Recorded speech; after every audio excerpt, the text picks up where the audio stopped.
Introduction. Trying to be healthy is becoming more and more confusing. We are bombarded with all types of diets, metabolic profiles that supposedly link with specific exercise regimes and how to ratio your macros, and social media accounts everywhere of girls and women who have tiny waists, huge muscular thighs, and who make everything they eat with protein powder. This just doesn't seem natural, from the way people look to the concoctions that they eat. How did society end up here? What happened to the days when you could just eat a cookie, forget about it, and get on with your day? Being fit and healthy is extremely important, especially because most of us live a sedentary lifestyle. However, I think that there's a middle ground here. Following a specific eating pattern or diet is a form of restriction, and I sometimes wonder why people need those restrictive rules in their lives. What became of eating when you know your body needs it and stopping when you know your body has had enough?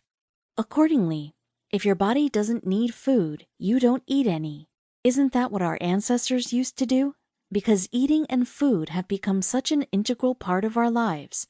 Practicing intuitive eating or developing an intuitive eating mentality is hard. We're not only pressured by friends and family to eat when they eat, we're also constantly surrounded by food, and food has become the center point of most social activities. Intuitive eating is knowing when your body needs nourishment and living without restrictions. In this guide, we are going to look at mindful eating as well. Mindful eating is different from intuitive eating in some senses and similar in others. However, intuitive eating provides total freedom when it comes to food choices. But in some cases, when you are so far removed from your body's natural impulses and responses, using mindful eating to bring you back to that point where you're able to connect with your body's natural signals and impulses can be very useful. In the end, you can expect numerous benefits from intuitive eating, and although the journey may be a challenging one because it requires a change in one's state of mind, the end result and health you experience after finally getting your body what it needs and how much it needs are mind-blowing. Here are some of the research-based benefits you can get from adopting an intuitive eating lifestyle, apart from some real sanity. Higher level of satisfaction with life. A natural sense of well-being and optimism.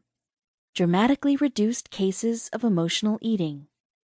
Virtually no chance of developing any form of disordered eating.